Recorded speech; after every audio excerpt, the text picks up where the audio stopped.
there, beautiful souls. It's your girl, Allie. I got something special cooked up for you today. Today I have with us George, my UAP mod, and I have here we go, Patrick. He's going to tell us about his VETTED podcast, and it's a special treat. I hope you're ready. Get that popcorn, strap in, and listen up. Oh, I forgot the popcorn. Hey, y'all, I'm Patrick with VETTED. Also host another podcast called Lone Star Plate, and super excited to be here with George and Allie. If you guys haven't already, please hit that subscribe button for them. They're amazing. They're on the road up like this, y'all. Look at the trajectory, like a rocket. Let's go. That's right, George. I forgot to also mention that we got Mac in the background. Can't leave Mac out. That's right. Can't leave Mac out. My dog. He's snoozing. He's a handsome fella.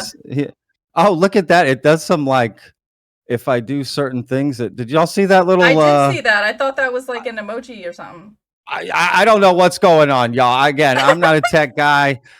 You might just see things pop up. Apparently, if you make a certain sign, it'll bring up certain things. I don't know. I don't know where we're at in the world. That's cool. I'm here for it. Let's see what else it pops up with.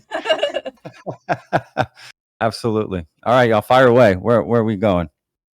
I just wanted to start off basically with introducing your channel. You know, I was doing some research on it because I'm not even going to lie to you. I was new to your channel when we set this up. So I was just looking at it and I realized, wow, you know, it's only 6 months old. You know, you're doing great with subscribers. You have just under 900. You got 80 something. I think it's like 85 videos up there now with your new one from last night. And I was reading your about section and it says that you started your channel because you had an interview with James Fox regarding his documentary, The Moment of Contact, which covers the Virginia alien case. Bro, yes. I gotta ask you, how'd you score an interview with James Fox? I'm like a huge fan of him. So look, I should clarify, you know, full disclosure here. So my other podcast, Lone Star Plate, started that right before the pandemic. And I don't run all this alone. Okay, this is my full-time job. I don't run all this alone. There's a whole team behind all of this, and we run a few different podcasts. And so I don't book the show. So our booker, Amy Ord, at that time we just hired her. We had another booker, Nevina, for many years, but she left to go do other projects. We got this new booker. Yeah, so we just have contacts with a lot of PR firms, you know, studios, you name it, all these different things. And so James Fox was out doing promotion for that film, and we got a call. Hey, do you guys want to interview him? And I was like, yeah, I'm all into this stuff. Let's score. Wow. Let's go. And yeah, I was fascinated by the film, to be honest with you. So I can't personally just take credit. Like I reached out to James, tweeted him, but it was you and your team. Not how it works. Yeah. They do all this. We have another sister podcast called Factual America. I've sort of been on there to host a few times, but I don't host it, but we all work together, and that's strictly documentary. So we have a strong relationship with Netflix, and they'll reach out to us and say, hey, we got this documentary. You want to do an interview with the director, the producer, you know, that sort of thing. Speaking of that MH370, that flight thing, yeah, right? That was on. Y'all did a video on. So we interviewed them as well for that, like 6-7 months ago when that came out. I thought that was interesting, but I mean, there's tons of stuff. So look, check that out. It's called Factual America. It's a great podcast and YouTube channel. And then Lone Star Plate, yeah, that's my main channel that I did forever. I should say too that before the James Fox interview, I had done a few videos on Lone Star Plate, sort of breaching what I normally did. So Lone Star Plate was always just interviews. That's all I ever did, interviews. I never made just like videos, if you will. But I saw this basement office video that Stephen Greenstreet did, and I didn't know anything about this stuff. I had always been sort of in the background of UAPs and UFOs and just very interested in it. It's fascinating to me. And I saw this video. I thought, oh, that's interesting. Let me see who I can get on. We tried to get Nick Pope, but he couldn't do it. And I did get to interview him for VETTED, but not at that time last summer. And he told me about someone named oh my gosh, UFO Jane. I hope I'm getting her name right. That's her name. And she's a ufologist here in Texas. And I interviewed her, and again, just fascinated by the whole thing. I went to Area 51 last year. What were you doing at Area 51? I went out to Las Vegas. I was like, this is interesting. I want to know what's going on. Because I tried to get an interview with Lou Elizondo. Okay. And there's some drama there as well. The representative that we reached out to, was like, yeah, we'll get you an interview. Seem cool. We want you to have an interview. Okay, great. But when his book comes out, so we'll let you know. And okay, so again, that was last summer. It never came to never anything? came about. Yeah, Came to and fruition? I asked the guy. I don't remember what exactly I asked him. Oh, I asked him about the Stephen Greenstreet basement office video about, hey man, is Lou Elizondo like the real deal? Like what's going on here? And he was just like, I made a video about it, but basically he, sort of a mafia threat in the sense of like, hey man, if you go down this road, you're not going to get this interview with Lou, right? You're not going to get access if this is what you want. And I was just like, okay. And again, I'm not alone in this, so I can't just make rash decisions, right? It's a team effort. I don't fund this. And Brother Patrick, it's interesting that you mentioned that. I'd like to touch upon that briefly because, with your content, we've been sharing it at UAP Society, and you have quite an interesting take and perspective with respect to, for instance, Lou Elizondo. Yeah. I subscribed to your channel early on, the UAP channel 6 months ago, and I'm also familiar with your Lone Star YouTube content. And I think in a video that you made maybe about 2 days ago, correct me if I'm wrong, but you went on record stating that in contacting Lou Elizondo's people, you kind of inferred or suggested that in order to get interviews, say, with these prominent ufologists, the people that do the screenings for the authorization of these interviews have to get a sense or semblance to know that you're actually towing the party line or you're in alignment with their perspective on things. Correct. And with another video that you posted yesterday, I was struck by the statement where you stated that in terms of potential disinfo agents, right? That the people that are usually at the forefront in the field, that is something to be mindful of in terms of skepticism. The people that are usually at the front setting the tone, setting the pace, promising these things based off of a timeline. And mind you, I'm impressed with your due diligence going back in time and vetting, hence the name of your UAP podcast, the various statements that people in the field that are heavy hitters have made, through time, and if they're going to deliver.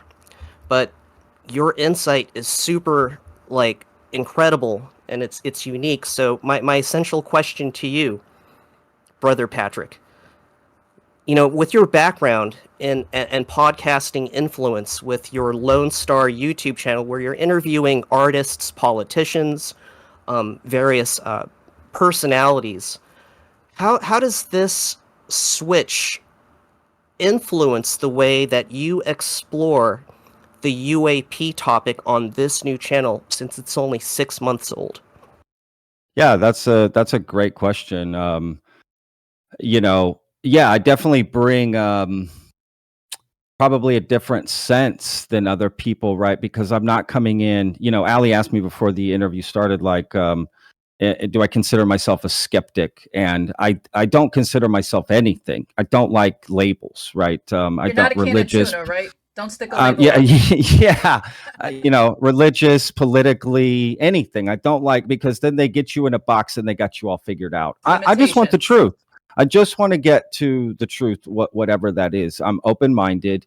I just want to cut through the BS because there's a lot in this community. And in my opinion, if you want to get to the truth, you should be the most skeptical. You should be the most hard-hitting against the facts, because you should want the real truth, right? I always say on my show that I don't want to rob myself of the moment when I find out that we're not alone for real. You know what I mean? I want that to be an actual celebration. I don't want to celebrate before I cross the finish line, right? The race just started and I won. that doesn't work for me. I need to, I don't want to rob myself of that moment, right? It's like, so with that said, bringing my experience of interviewing people from all different backgrounds, actors, directors, That's a politicians, wide range. authors. Yeah, it's a huge, we've covered all kinds of people on there. Again, we talked about before Melissa Lucio, right? Like I've done a lot of things on that podcast. And even before my podcast, I sent you all a link of my bio so that people can find out a little bit more about me and like where I come from. I come from a food background. I was a chef. I ran a food truck in Austin, Texas for many years. And I worked in restaurants, high-end restaurants with some of the best chefs. I've lived in 3 different countries. My mom's from Mexico. I grew up with 2 different cultures. I've always been open to things, right? And seeing the world in an open way. So for me to come in, I'm just not coming in like, yeah, I want to get buttered up. I'm fans of these people. I want to interview them. I don't look at it like that. I said in my videos too, like, I'm not fans of anybody. I don't need friends. I'm not trying to be friends with any of these people I want to interview. I don't need any of that, right? I'm not trying to feel important. I want to stay neutral and stay in the background. So I'm probably going to have to give up the access to these interviews in VETTED. And I've kind of just come to that conclusion in the last week or so, to be honest with you. Now, granted, if you look on VETTED, we do have some interviews. I've interviewed Avi Loeb, Nick Pope, Mick West twice, James Fox. That was on Lone Star Plate, but yeah. And I've interviewed this Jessica Taco from MUFON. She's on the board of directors. I have no problem doing an interview, but I don't want to do it at the cost of towing the line. That's not me. I can't do that, right? I just don't want to do that. I don't think that's fair to people who really want the truth in this, right? There's a lot of people who really believe, and I respect that. I take that very seriously, that people's emotions and their personal, right, feelings are invested in this.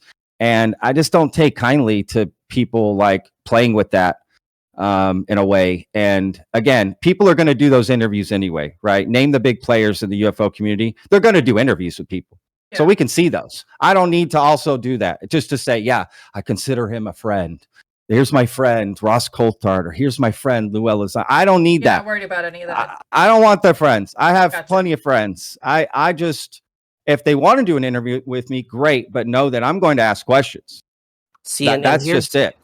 Here's one of the most interesting things that I've found in terms of some of your statements. When perusing your social media, you explicitly stated something to the effect that you never make friends with your sources, and it goes to suggest that there are potential risks and benefits in keeping this boundary, this distance.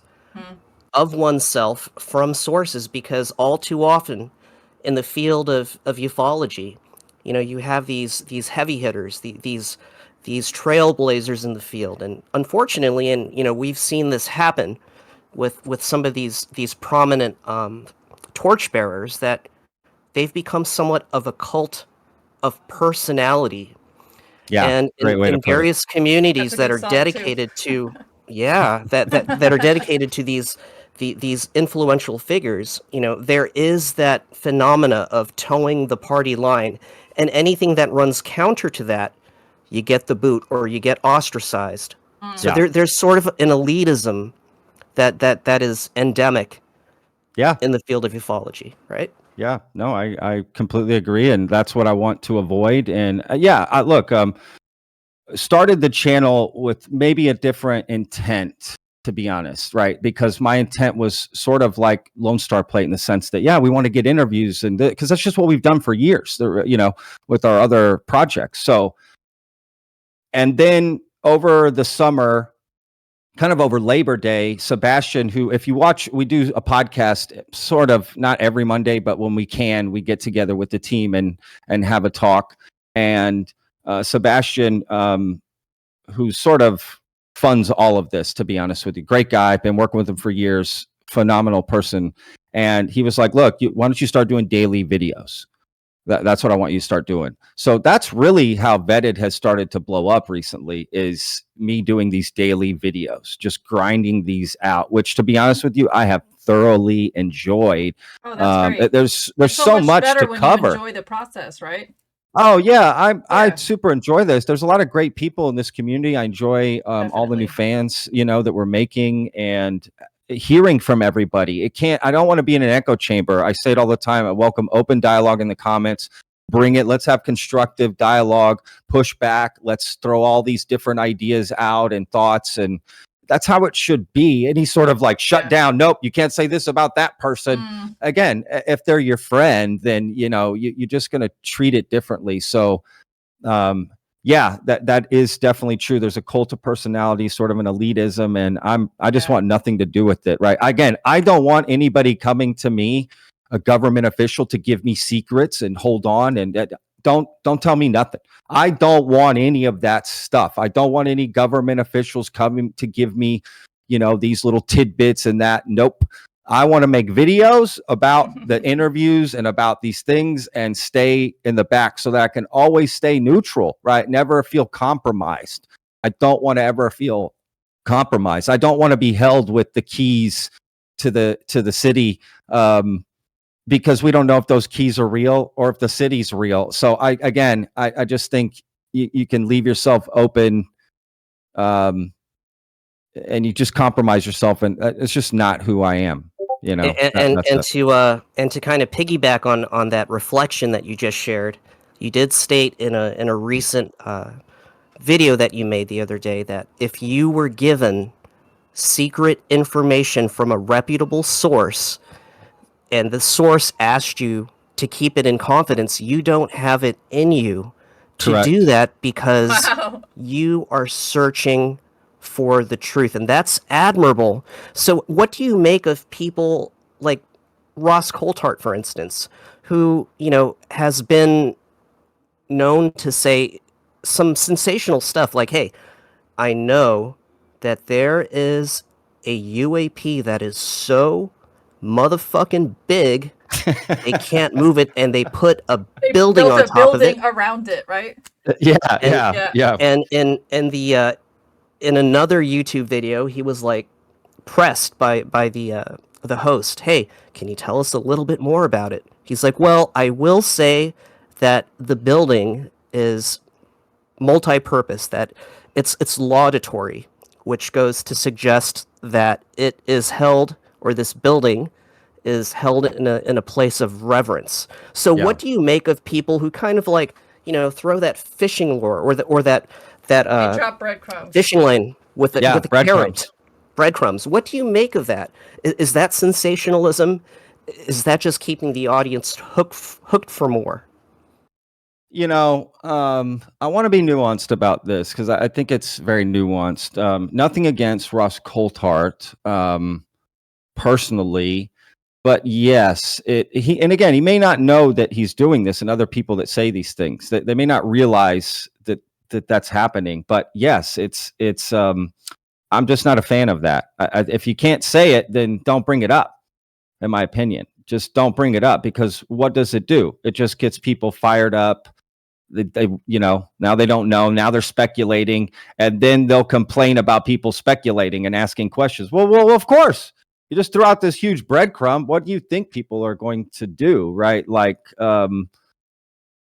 so I don't see the point of it.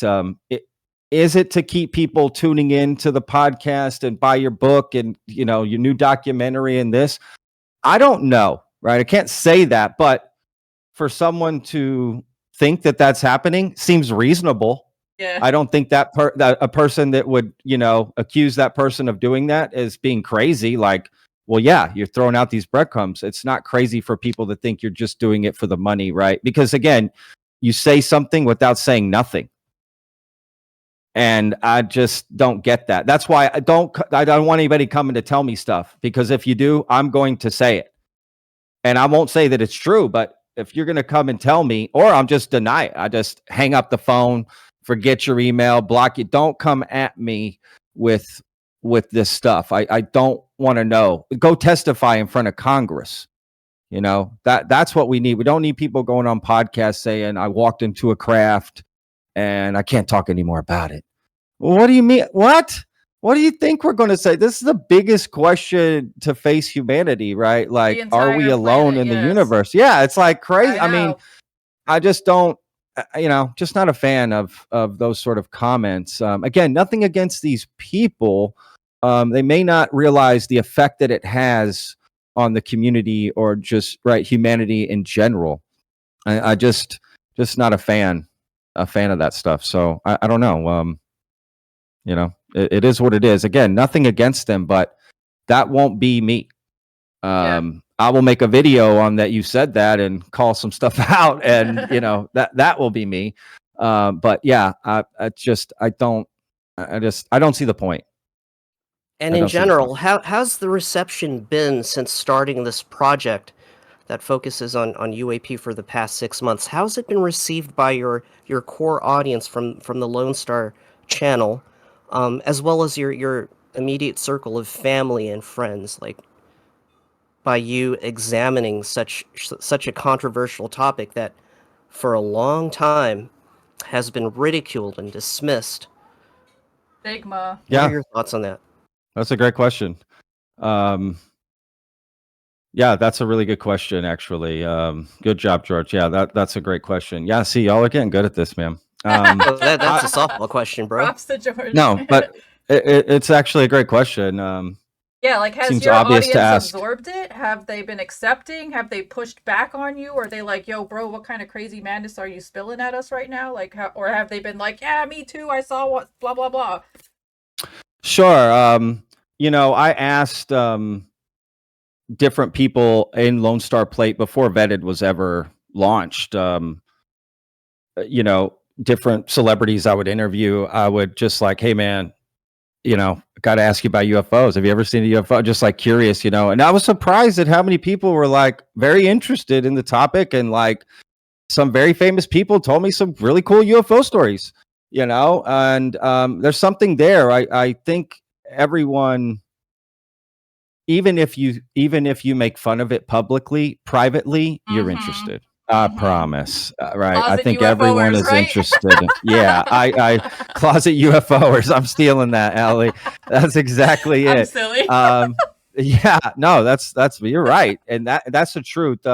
As far as Lone Star Plate audience, I waited till there was meat on the bone of Vetted a little bit, right? We had some videos, we had some subscribers, and I just launched a video on Lone Star Plate with a friend of mine, Bob Schneider. He's a famous musician.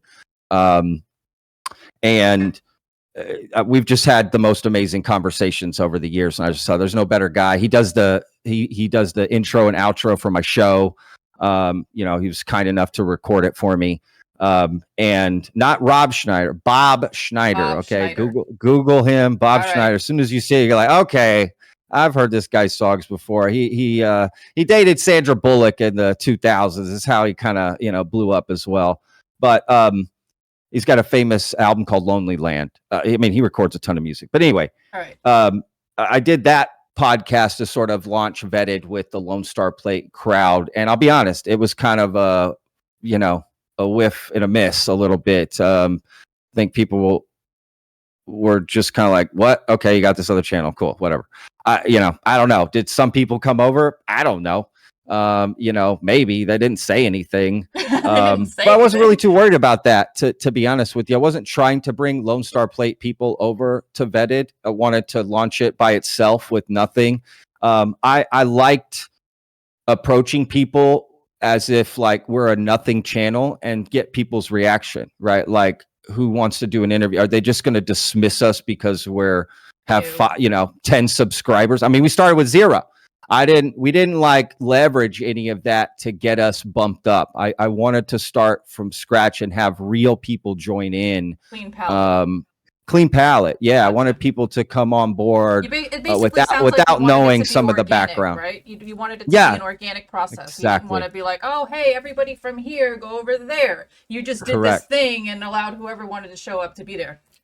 Correct. Cool. And that's what I wanted. Again, because some people we've reached out to since we've launched. Again, we were able to get those interviews we did before we launched because we did leverage our other channels to get those interviews, right? But once Vetted now has been out, people are just like, nah, I'm not doing that. You guys don't even have any subscriber, you know? And I get to see how people judge you, right? Like I'll never judge a channel or doing an interview or anything based on how many subscriber or followers you have. Like that's not how I You're not respect a numbers people guy in or that look. sense. Of course not. Yeah, That's ridiculous to me. Like what kind of that's high school nonsense to me. I look at people and are they cool, respectful, right? Want to have a open dialogue? That's what I'm in for. Whether you got 1 million subscribers or none, I don't care about that. That's not going to sway me. That's why I did a good job on Lone Star Plate. That's why I was able to interview all these different celebrities. Is I treated them like regular folks. I mean, not they are, like right? you're this big At the end of the person or day. not like we all put our pants on one leg at a time, man. Yep. That is the truth. So, and I got a lot of respect from different celebrities that I interviewed, right? Like, oh, I've never done an interview. It was like odd to them that I'm just talking to them. Right? Yeah. Cause it's like, great. You're just treating me normal. Let's just have a conversation and see where it goes. I mean, we had people turn us down, ask us for money for interviews, which by the way, don't ever pay for an interview. If anyone asks you for money for an interview, they don't know what they're doing. Okay. The biggest people in the industry don't ask for money. That's not how it works. Good tip. So if they do ask you for money, and some did, like reality show contestants, you know, some politicians would be like, yeah, 5-10 grand. Are you crazy? Really? Now, that much? Seriously? Just for a conversation? That's absolutely. Crazy. Rick Perry, shout out to Rick Perry's people. And I remember telling them like, has anyone paid that? And they're like, no. I go, yeah, well, there you go, because that's ridiculous. Yeah. But yeah, some people say, well, how much money is there involved? No money. No money. That's not how this works. Now, granted, if you're asking them to come to a certain city and do a live thing, that's different. Now you should pay for their air travel and hotel and right. That makes sense, right? But if they're on Zoom or what, like, no. There's no money, you know, to pay them. So anyway, that's just a tidbit for anyone looking to do interviews, and don't pay anybody to do any interviews. That's ridiculous. Now, since you brought up that. Mummy, go ahead, George. No, it's okay, Sister Allie. So yeah, thank you for that tidbit of or kernel of wisdom. You know, and it makes me wonder about personal motivations and intentions.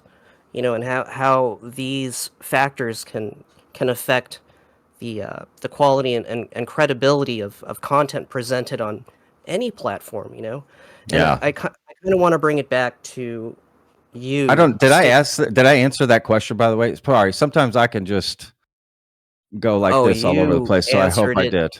In more ways than one. There's a lot to unpack in everything that you say. You know, you're a very insightful fellow, and we appreciate that, because to even entertain the notion of this topic of UAP, the rabbit hole is so deep. And there's lots of them. It is. And good point, Allie. There are lots of them. It's not just one rabbit hole. Oh, man. It's a lot to go through, and you do have to maintain hope, positivity, your open-mindedness, right? Your skepticism, your belief. It's hard to sort of maintain all that. Someone left a comment for me on a video that really struck me. They said, great video, love it, but just all I need to hear is one thing: tell me you haven't lost hope. You know. Wow. And I thought, oh wow, okay, but could that be something that's being misconstrued? And I said no, because let me say this: my hope is tied into my curiosity, and no one can take that away from me. Okay. That's the truth.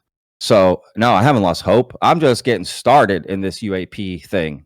You know, I'm just getting started, and I can't wait to see where it goes. Yeah, like George said, a lot of people are sort of jumping on board and happy to go along with this, and it's a group effort in my mind. It's not, oh, Love whoa, that. look at me, I'm cool, I'm saying cool things and follow me. No. This is a group effort. I feel there's a lot of people that think like I do and maybe haven't voiced it or found a place for their voice in this, because you either are a full believer or a full skeptic. Well, what about us in the middle that just want to know the truth of what's going on? Of course I'm going to be skeptical of things, and of course I'm going to believe some things. I'm not one or the other. Right. I can't. And even with different people in the community, right. Just name a name. Oh, I have to believe everything they say and just be behind them 100%. No, use your again, discernment. You got to use your discernment. Exactly. And that's what happens when you prop them up as heroes or friends. You put them on but a you also pedestal, shouldn't, right? you put them on a pedestal, but you also shouldn't consider them villains, enemies, and everything they say is wrong as well. Right. Which is what the issue I've sort of had with like Stephen Greenstreet. I can understand his frustrations. I get it. But what has frustrated me about him is he can be so mean to people who do believe. Yeah. What does that have to do with, you found this out about Lou Elizondo? Nothing. Right. He calls looking into UFOs and aliens silly and stupid. And it's like, what? That doesn't, I'm not on that ship right now. What do you mean, dude? Yeah. I'm not on that ship. I really, I'm not. Am I going to question people like he has done and looked into stuff? Great. Yes, I am. But I'm not here to call people insane for believing in something that I think is pretty obvious that we're not alone in the universe, right? To me, again, there's two questions. I said it on my video today too. I've said it many times. Are we alone, and have we been visited? Two very different questions. To me, the debate is in the second question. Have we been visited here? That's where the debate should be. But I don't think it's crazy to think there's aliens and spacecraft and beings from other planets or other dimensions or reality. Like, we don't know the limits of things, in my opinion, right? What, we just hit a wall with knowledge and we know everything? That sounds very religious to me, right? That sounds very like, what surrounded Copernicus and Galileo and these different points in history where, I mean, there was always a wall of reality, meaning there was always a point where people looked up at the sky and what's out there in the sky? Is the sun? Is that a god? What's the moon? Oh my God.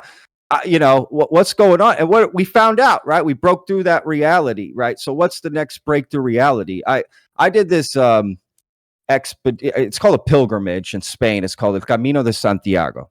And you walk a whole country on foot. So it took me 29 days. I walked over 500 miles. What? And wow. And I got anyone that's done it will recognize this symbol, that's like the symbol, the arrow. You did that? You've been there, done that? You follow these arrows. It's how you get to the end. How many miles did you say? Over 500. Wow. I can't remember exactly, to be honest with you. You're walking 20, 30 miles a day. You're backpacking it. That's what you do. And you walk the whole country. I walked from the border of France all the way to the western part of Spain and to a place called Finisterre, which just means end of the earth. So at one point in time, I used to live there in Galicia. And at one point in time, that portion on the Atlantic was considered Finisterre, the end of the earth. They would go to that beach side and look out at the ocean and literally thought, if you go out, you're going to drop off the end of it, right? Right. That was the end. That clearly was not the end of the earth. It makes a circle, right? It comes back around. And that's it. We're at Finisterre, right? It's like there's more out there. We don't know. We're not at the end of the earth. You know what I mean? So like, yes, I'm open to all this and I want to know what's going on because George, like, and Ali, like you guys have said, that people have made some sensational comments. Okay, I'm here for it. But we do need to see proof and evidence at one point. It can't just be stories. It can't just be, well, I was told. Well, 3 people told me, so it must be true. They all said the same thing, so it must be true.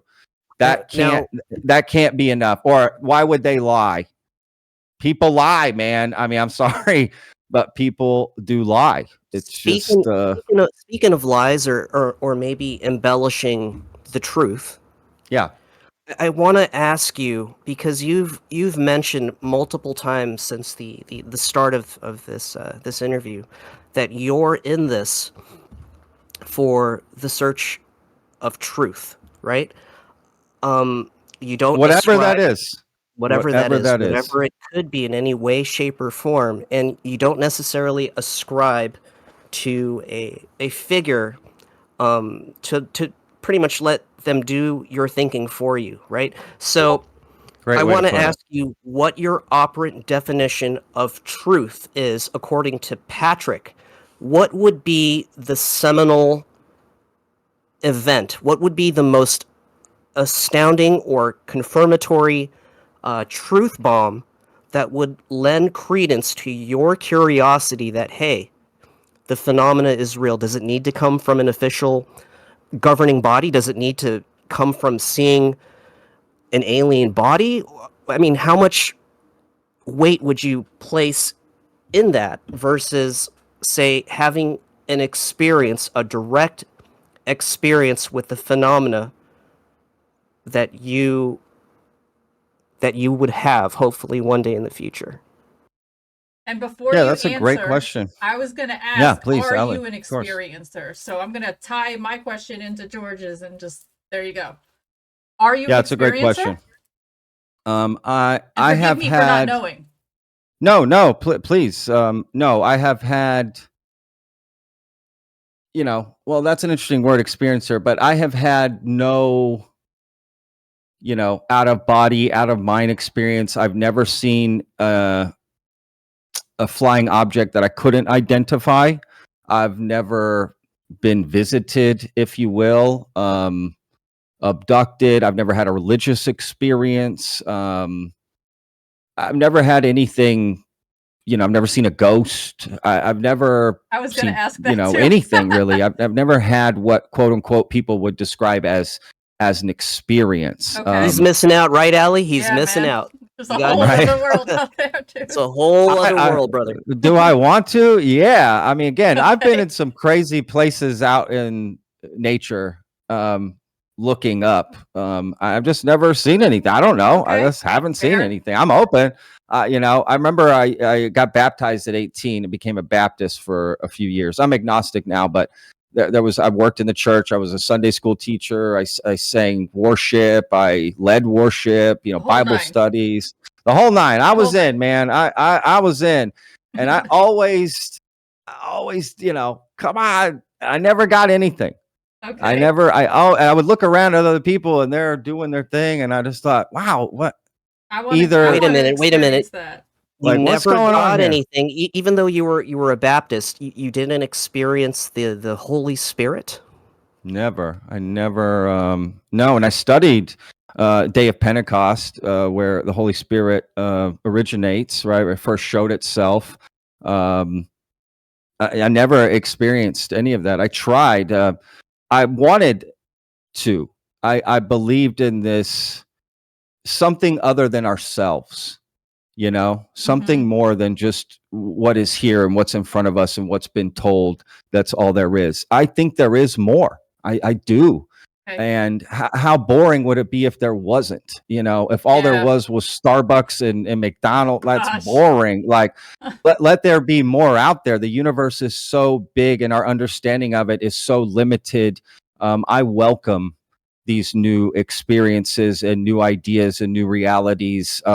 Would I be absolutely blown away if an alien spaceship came down and was like, hey, you want to go visit our planet? Yeah, damn right. So I you'd do. hop in the Let's ship? go. You'd hop in? You know what I mean? Like, What's up, bro? I would say, can I take a friend? Because, like, Yeah, let's go. Come pick us up. I'm Come in. pick us Yeah, up. come pick us up. Listen, we need George. We need Allie. Yep, Let's go we're do all this. going for a ride. So yeah, Yeah. and I'm open to people who have had experience. I find it quite fascinating when people tell stories of sightings they've had, experiences they've had. I find it absolutely fascinating. I'm completely open-minded about it. I just personally haven't had that. So the term Patrick, ontological. So the truth, real quick, Go the ahead, truth thing. Let me just say that about the truth real quick, because I didn't answer that. I don't want anybody glossing over that I didn't answer that. That was a great question. That's Good a great memory. question, George. But both great questions from you as well, Allie. No, it's hard for me to actually answer. I've heard that question asked before. People like, what truth would you need? I can't really answer that in the sense that I don't know till I see it. I don't know. Does that make sense? Like Yeah, until it I happens, get I it. don't know what would convince me, and I don't know if I need to be convinced in the sense in a typical sense, right? Like, if you were to say, is the ocean real? Well, I can take you to the ocean. That should convince you. Here's the ocean, right? Like, I Mhm. don't know, right? If I don't know what these aliens or beings or interdimensional, like what it looks, I don't know what I would need to know. This is absolutely real, And I guess until I see it, I don't know, Nice, nice. but Thank I'm you, open. thank you, thank you for that reflection. That is food for thought. Um, I want to ask both of you. There's this term that's been thrown around, ontological shock. It's from my personal experience. It's not just some catchy phrase. It's not just some gimmick, but it's a very, very Very real. real existential experience that totally turns your world upside down and inside out. The notions of what you thought were real and certain go out the window in a heartbeat. Everything that we've been taught, everything that we've been conditioned to learn, our faith, our spiritual belief, what it means to be a human. And I always say this to people I talk with and interview, even at the UAP society. People get so hung up on trying to determine if a certain piece of footage is real. They get caught They up go on other hard. people's. They go They really go hard on it, Me trying to too. debate. Hey, they hinge their belief into the authenticity of footage or the credibility of people that come out with these extraordinary claims. But you know what? For the audience out there, I always tell people all of that stuff, whether disclosure comes from a governing body, if they parade bits and pieces of a interdimensional displacement craft in front of the camera, these mummies in Peru, none of that stuff. It all pales in comparison to having a personal experience with the phenomena. And I guess that's one of the reasons why I decided to use my real name, my face, put myself out there. I don't care if people think I'm crazy. I don't think if people think I've lost my marbles, but I know for certain I've had an experience. And Allie, maybe you can expound on this from your perspective, that there's nothing anyone can do or say to take away what I've witnessed and experienced. Yeah. So, that's my faith. That's my foundation. Now, I want to bring it back to ontological shock. And, forgive me if I'm being presumptuous, but when I mention that phrase, ontological shock, to you, Patrick, have you been hit with that in whatever degree it may be? And Ellie, feel free to jump in. Allie, you please. I'd love to hear from you. Um, well, I always kind of tie ontological shock in with epistemological shock, right? Because Dr. Diana Pasulka talks a lot about this, and it's just basically where when you learn something so profound, or maybe better said, when you experience something so profound that it literally like rocks your core beliefs to the ground. Like it takes the whole foundation that you thought you had understood and it just shakes that up and things start crumbling. And slowly, as the walls crumble, you see through and you realize, oh, wait a minute, there's something on the other side of that wall that I was taught that isn't there or shouldn't be there or whatever. So when people have experiences where they it's not always explainable. It's not always you could show a picture on your phone as evidence for, but what went down. You know it happened. You know it was real. You know the emotions you got as you experienced it. You know you have the memories of it. So I just really think that people that have had those kinds of experiences can appreciate this topic just a little bit more versus somebody who's, and I hate to say this because it sounds exclusionary, but looking at it from the outside in, so to speak. Sure. I understand. Someone who, I worked as a chef for many years.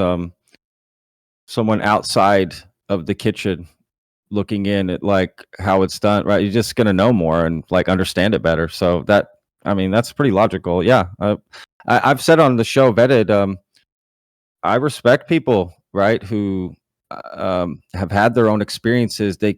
People can't take that away from you. Right. It's just that simple, right? yours. Like you're saying. So, yeah, I definitely agree with that. Again, Finistera, right? The things we thought we knew always break at some point, and there will be another break. What's that next break for us? And another one and another one. And does it just stop one day? It's like all of a sudden we just know everything. I just don't. So yeah, that is interesting.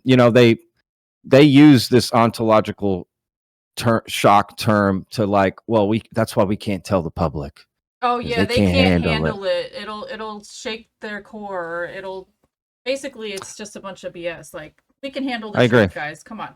I agree. I made a comment today on Vetted that I think, dude, people handle hard truths every day. Okay, look at wars that happen. There's people enslaved. Did you know there's more people enslaved in the world now than there were in the 1800s?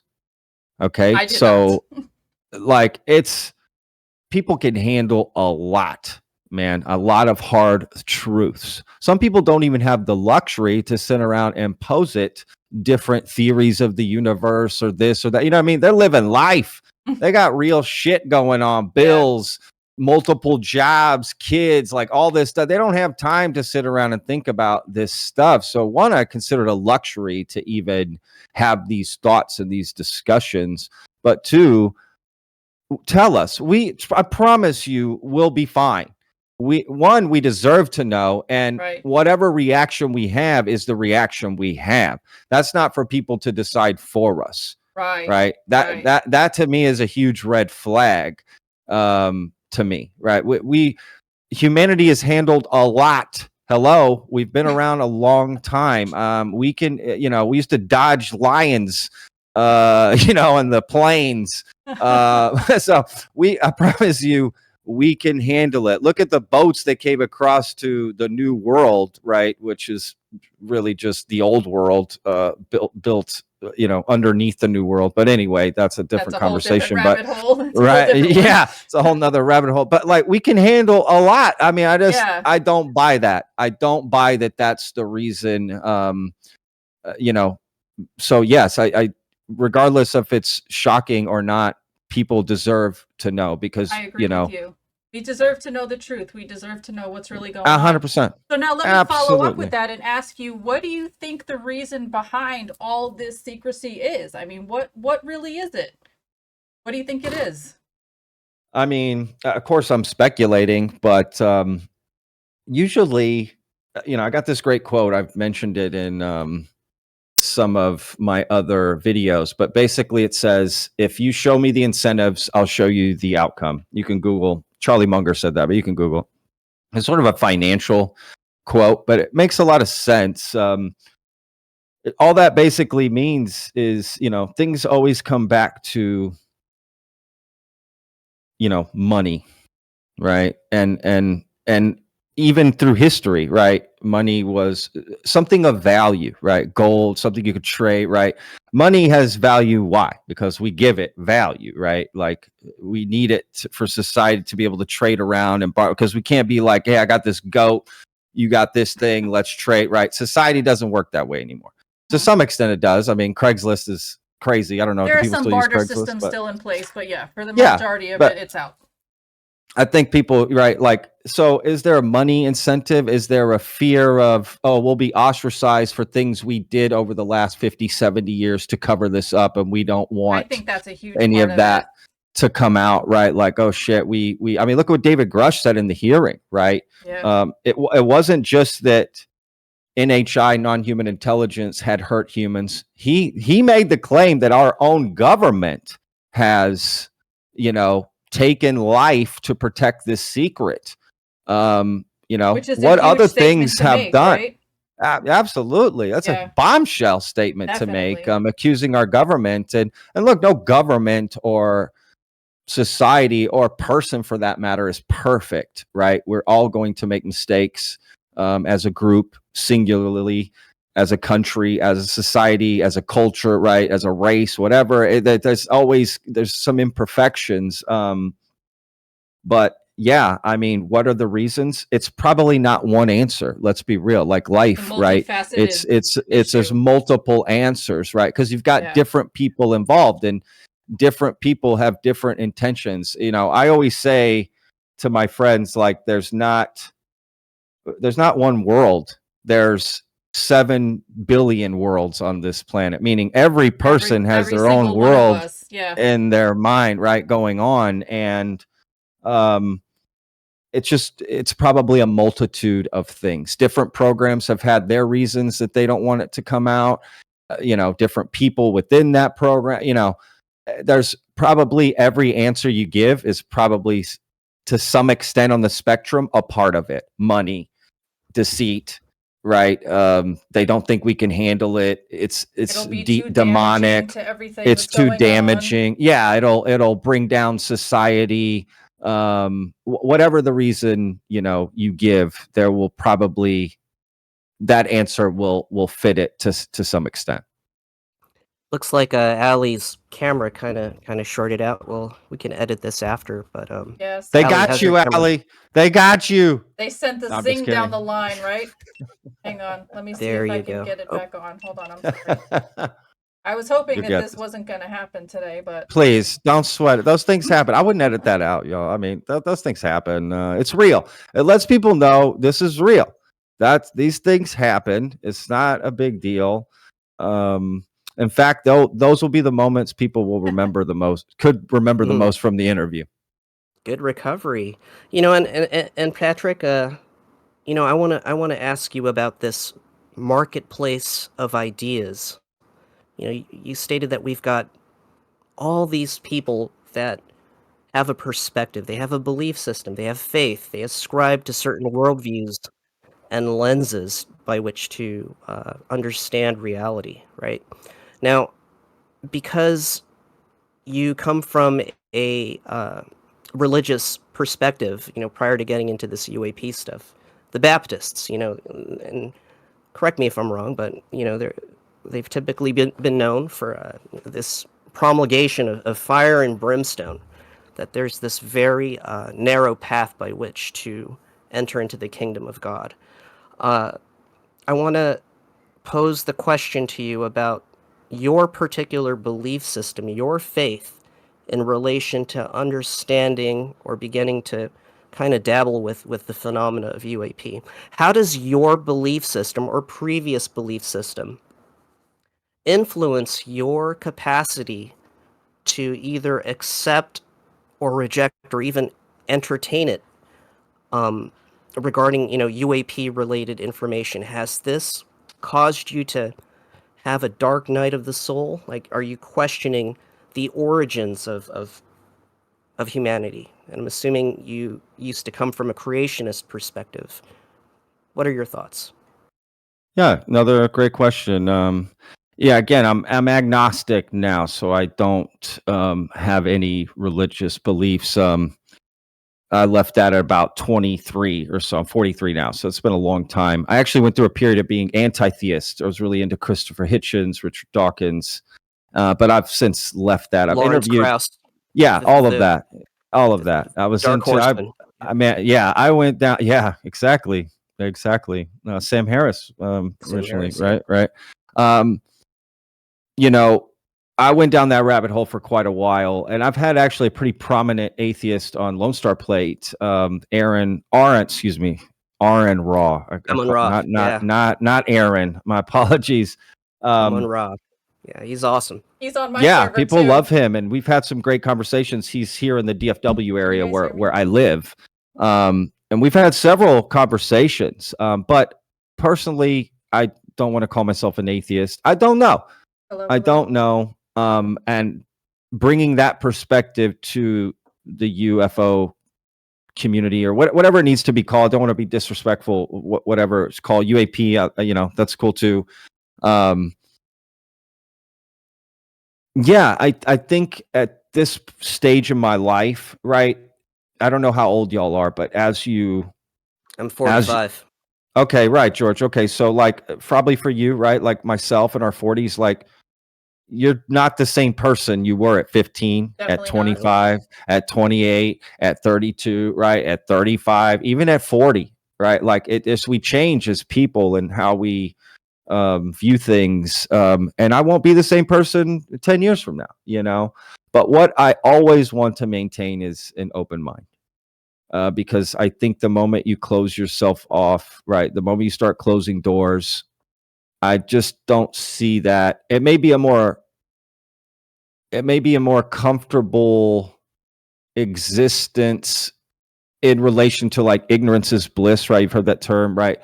It may seem more comfortable, but not for me. And that's for each person to decide. Every person should get to decide their own journey, right? I don't like to judge people on where they are in their journey, right? It's a ladder. Life's a ladder. We're all on different rungs, and so be it, you know? So for me, it helped me bring an open mindedness to this community. And to be fair, I've been open minded about it a long time, been very interested in the phenomena, right? Because it's fascinating. And again, it's just this massive question. Are we alone, right? What happens after death, and are we alone? Those to me are just huge questions that knowing the answer to would be phenomenal for me personally to know. Some people may go, I don't want to know that. I think it's silly. I want to move on. Hey, okay, that's you. Be me But if some of I us didn't want ask to, you this. right? So that's what's going to happen over here. And I'm over here in that boat. I'm open. Let's go. Again, I got this whole channel. It's my full-time job to look into this. And to be fair, even if it wasn't my job, I would be watching this stuff and looking at it anyway. I've been, watching these interviews and going through a lot of this for a long time, even before 2017. The New York Times article that busted out in December, right? That in the New York Times and all of that. It's just a fascinating subject that, yeah. And again, would I love to have an experience as it's said? Yeah, I would. That would be cool. I'm open to it. But have you ever looked if I NDEs? don't, what is that? NDEs, near death experiences? A little bit, especially during my days of religious studies. Okay. Because I didn't just study baptism or being a Baptist. I studied the Pentecostal church, Mormons, Jehovah's Witness. Just talking with people. I would invite people in my home if they come and knock on the door. Hey, come on in. Let's talk. This is interesting. I'm always about breaking bread with people. I think that's why I got into the food industry, is that it brings people together. It just does. You can sit down and have conversations because you're reading. Definitely. You're breaking bread. You're sharing, right? You got a bottle of wine. I pour you, I pour me, and that comes out of the same bottle. That's why I love pizza with people, right? Because we're going to share this together. I think there needs to be more of that, but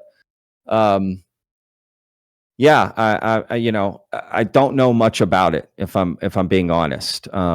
But I would like to learn more about it for sure. Again, there's so many rabbit holes to go down and learn about. It becomes very hard. I have a video coming out tomorrow about remote viewing. Ooh, we can talk about that too, if my mic would stay on. I'm fascinated with that. Now, the question I asked, I use it in the thumbnail of my video, is why haven't remote viewers found the UFOs for us? That's a genuine question that I would like to know. But I would like to try remote viewing. I would love to give it a try.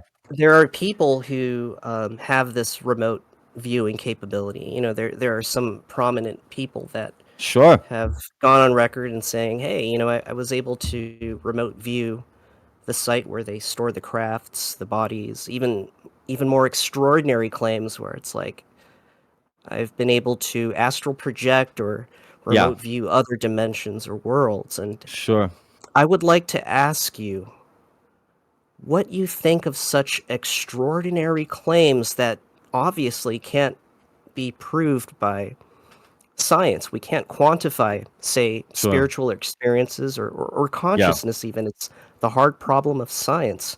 And in what ways do these belief systems influencing, how do these belief systems influence our capacity to accept or reject UAP related phenomena and this esoteric, out of the box kind of woo from your perspective? I mean, to be fair,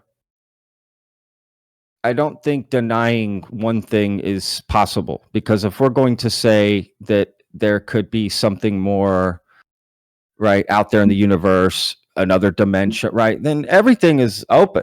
Every possibility is open. I have this saying that my friends hate that I constantly repeat it, but I needed a phrase. I came up with this phrase to sort of encompass everything. For me anyway, everything is, everything was, and everything will be. To me, it helps explain that anything is possible at any time. And even if something we didn't know in our present time wasn't possible, in the future, you could look back and say, well, no, it was possible. We just didn't know about it. Right. And so, yeah, could that be possible? Astral projection, all these things. Science can't explain everything at this point, right? And nor are they trying to, right? So let's be real, right? There's a lot of, there you go. There's a lot of you got this. There's just a lot of things that science doesn't focus on. You know what I mean? That they just for some reason ignore it or don't get funding for it, or whatever it may be. So I don't know. I'm alone here. George, do I lose you too? Can you hear Still me? here? Oh, okay. Yeah, no, I hear you Go for a guys. bit. So yeah, of course, I'm open to it all. I want to try remote viewing. I like the fact that it's said that anyone can give it a go, and try it, and it's possible. I think that's very cool. So yeah, Are I'm you a open to it meditator? all, guys. I'm open to it all. Again, I respect anyone who says they've had an experience or says they can do this certain thing, or how do I know? I What's can't your deny experience with anyone their meditation? experience. I've done some meditation on my own, right? Maybe not in the typical sense. I've had no formal training or anything. But again, I've done a lot of quote unquote adventures, and you have a lot of time on your own. So you'll find yourself meditating. I've meditated on the top of a mountain, looking down into clouds in the middle of nowhere. My own moments, walking, driving, I was just on talking about walks with that. my dogs. I don't know. Is it something I sit down and purposefully do every day? No. Should I? Maybe. I don't know. Have But you I'm looked open to it into all. have you looked into CE5 with Greer's perspective, or any types of variations thereof, human initiated Yeah. contact? What's your opinion on that? Yeah. Yeah. Um, you know, I want to be nice here. I working in the restaurant industry is an interesting. It gives you an interesting insight. You meet, as a bartender, a server, manager, sommelier, you name it. Own my own business. Again, worked in different countries doing this. Worked with a lot of cultures, a lot of different personalities of people, and you get to read. You get to know how to read people pretty quickly. To be honest with you, if you're good at it. And I just my not saying that is not possible, but I don't know if this is a janky or you know ridiculous term to use, but sort of my BS meter goes off on that, and I don't know.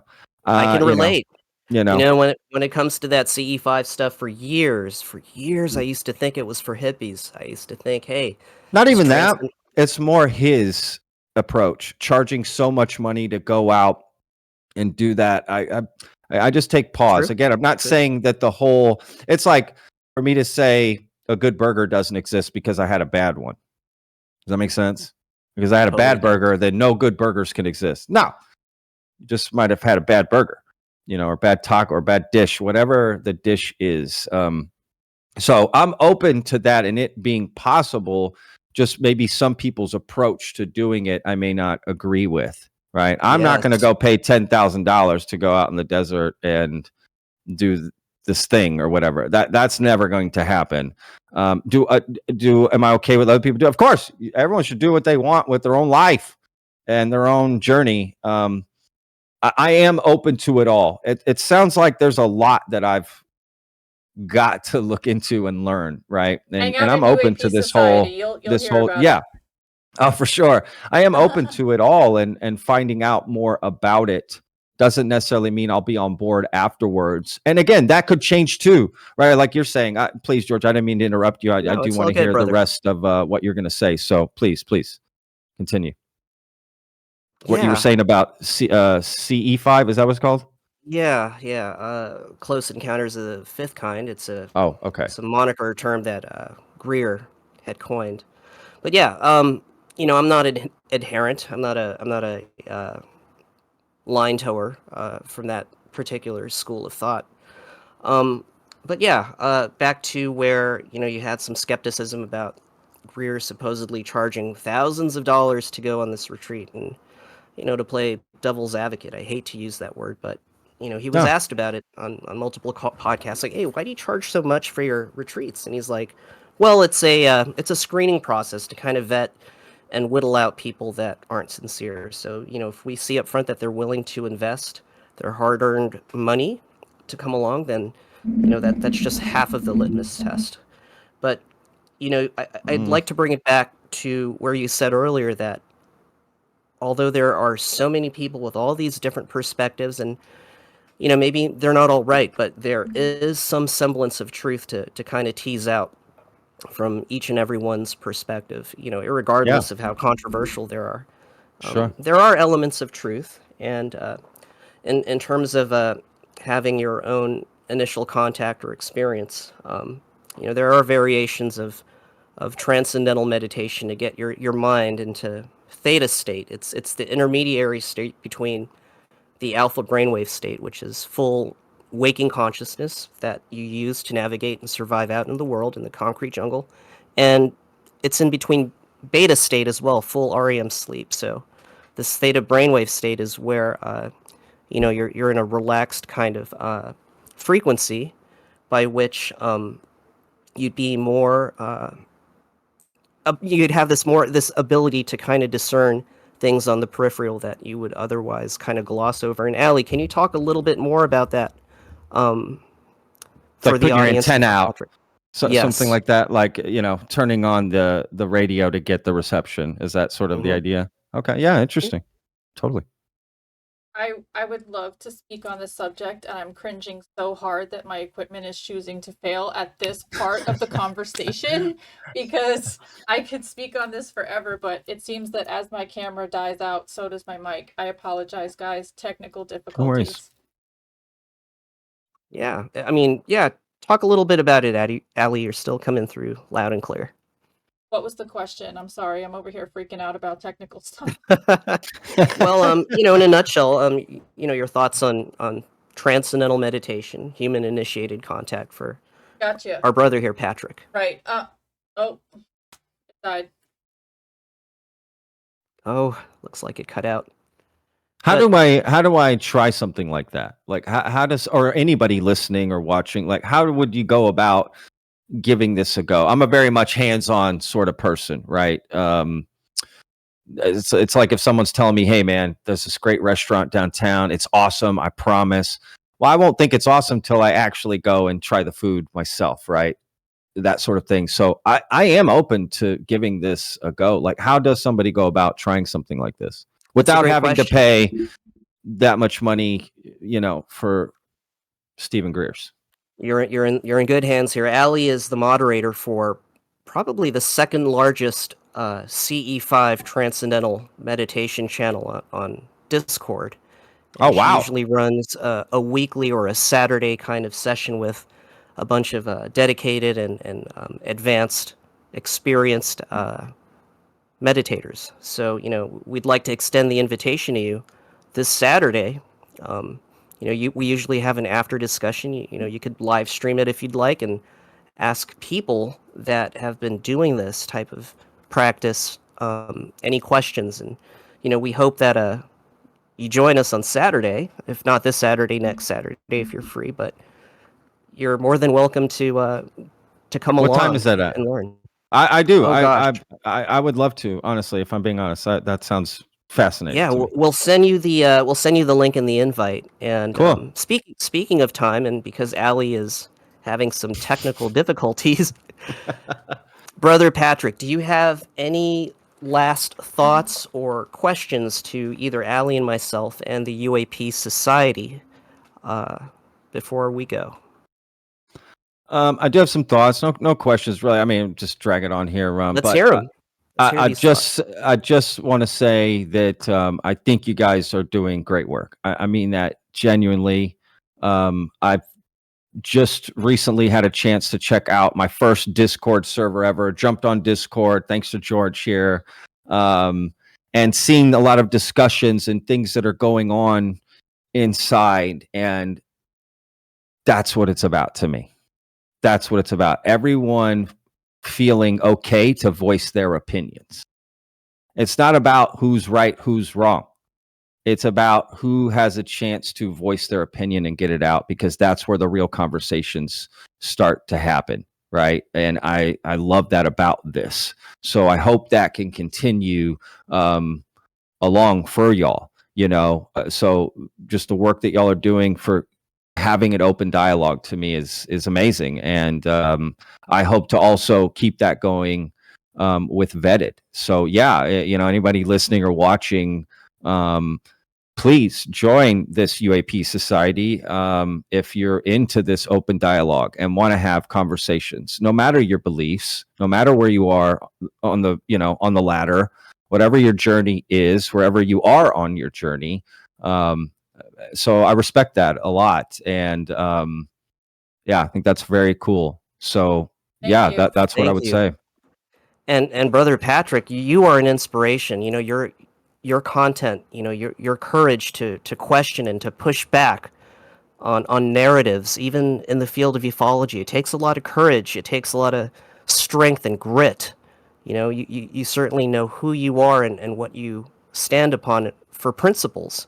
That's admirable. And for you to have this monumentous growth and ooh, that's static. Ooh.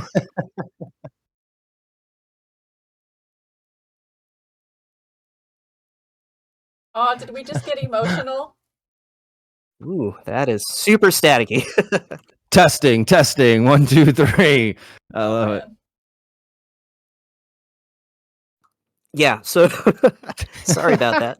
Oh, Technical difficulties, I wonder how they were able to communicate with the Apollo astronauts all the way from the moon, right? First world I am an problems, Armstrong. bro. I am an Armstrong. Are you really? Are you related to the family? No, but when I was a kid, I used to tell people that in elementary school. Neil Armstrong is my uncle. He's not my uncle. There's probably some distant relation, but no, I have no relation. Well, in the spirit of the Armstrongs, studying this topic, it takes courage, it takes perseverance, and it takes grit. And we're venturing into the unknown, and with people such as yourself and everything that you're doing, in this short amount of time, you've become a potential major voice in the community.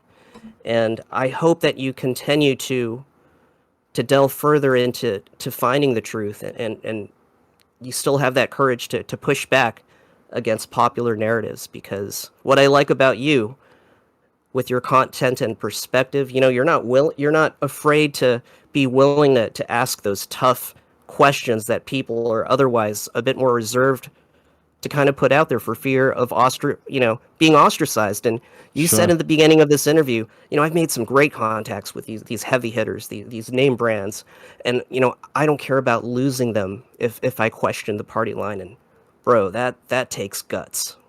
That's commendable. Yeah, thanks, man.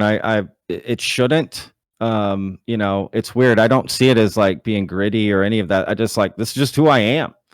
You know, again, I got plenty of friends. I don't use that term loosely. You know, he's my friend. This is my friend. Like I've got friends. I don't need other people to call friends. I know famous people. So this idea that I need to feel important to know famous people, I don't care if you're famous or not. That's not what's going to make me your friend. I don't care if, you know, you're someone in the UFO community. And again, for other creators and podcasters who want to have those, that's their journey. I'm not disparaging them or judging them either. If that's the road they want to go down, and that's fine. This is just my road, my journey. And I, you know, Now, that's it.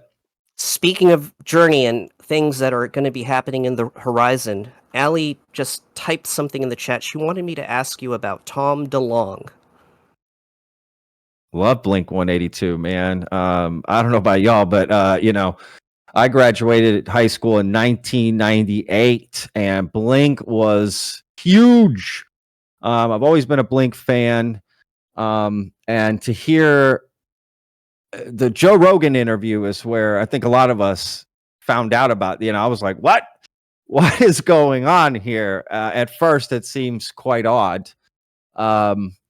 I am going to be making a video this week. You'll see my note. I mentioned in another one, Tom DeLonge video and TTSA. So I'm going to do sort of a deep dive on all of that, on him. I don't know. You know, is he being used? Do I feel Tom DeLonge as a person is a bad person? Not at all. The guy seems super cool. I would love to have a beer with that guy. I mean, smoke some weed with that guy, play some music with that guy. I was in a band myself, you know, musician. I love music. Who knows? You know, what his end game is. Who knows what he's trying to do? I don't know. Is he being used? Leslie Kane has called him a useful idiot, which is odd to call him that. I would not go that far. Yeah, that's a little extreme. I don't like name calling, and you'll never hear me on my channel do that. I don't talk about people like that. I like to think that whatever I say, I would say to that person's face.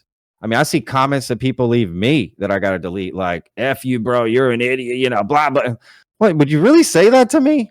To my face? Probably not. But you know, I get it. It's the internet, and people will go farther typing than they will in person. But I'm old school.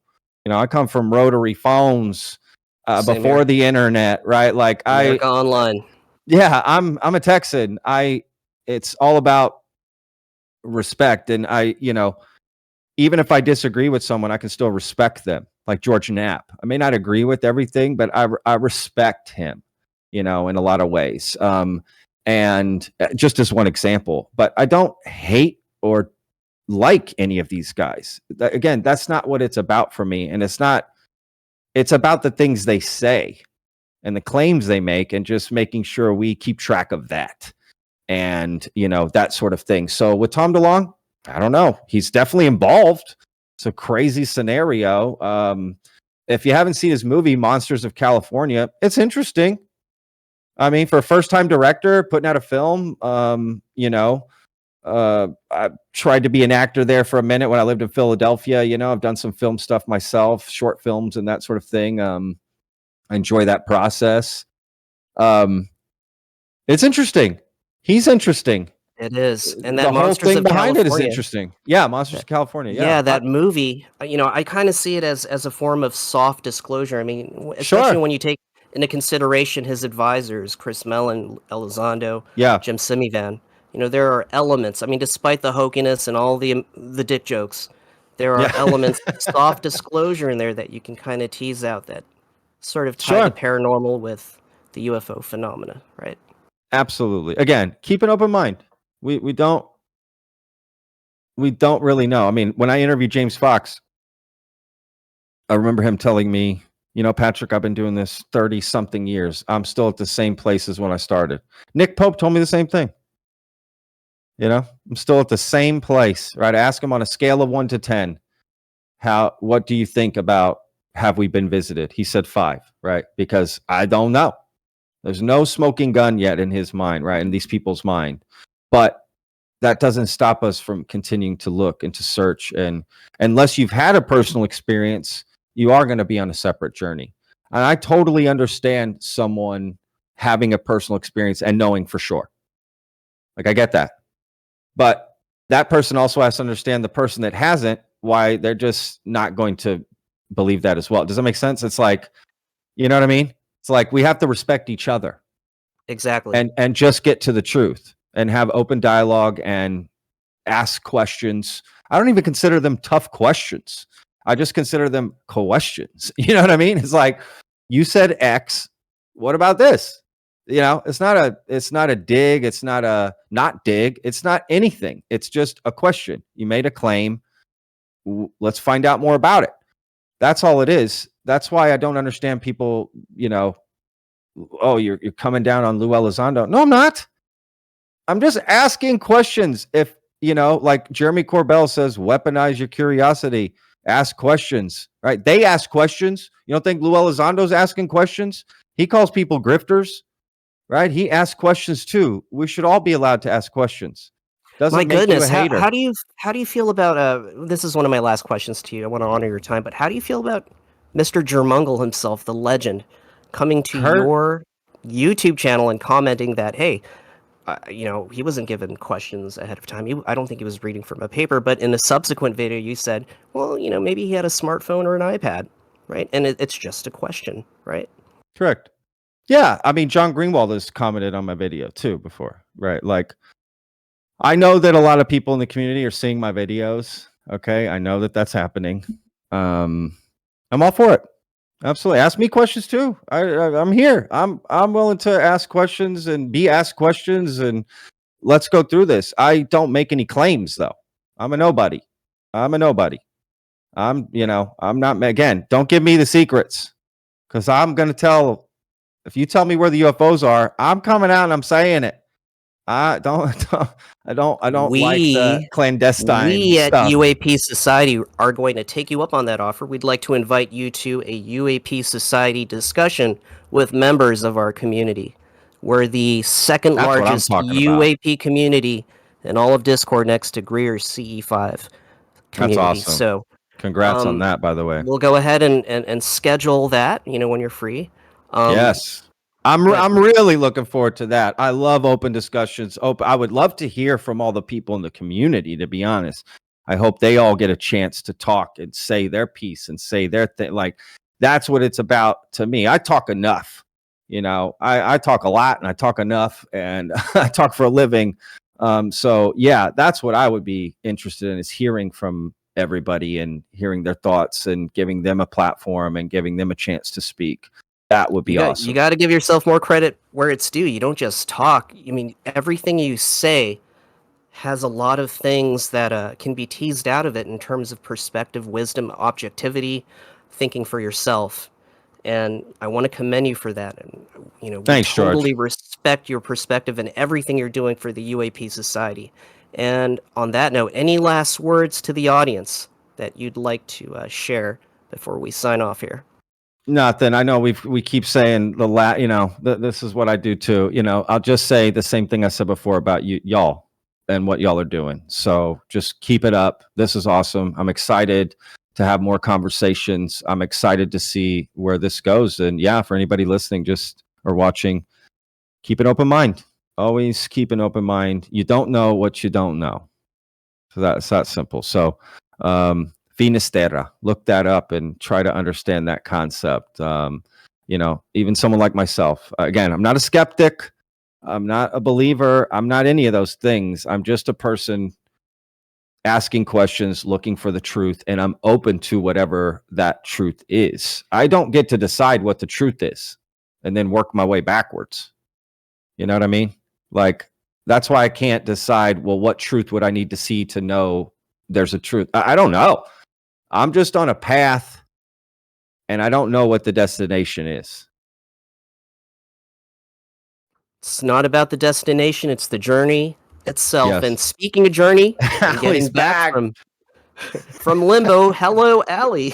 Hello and goodbye. I want to thank you guys for getting together. Before my anything cuts out again, I'm just going to say hi and bye. Thank you so much. This was awesome.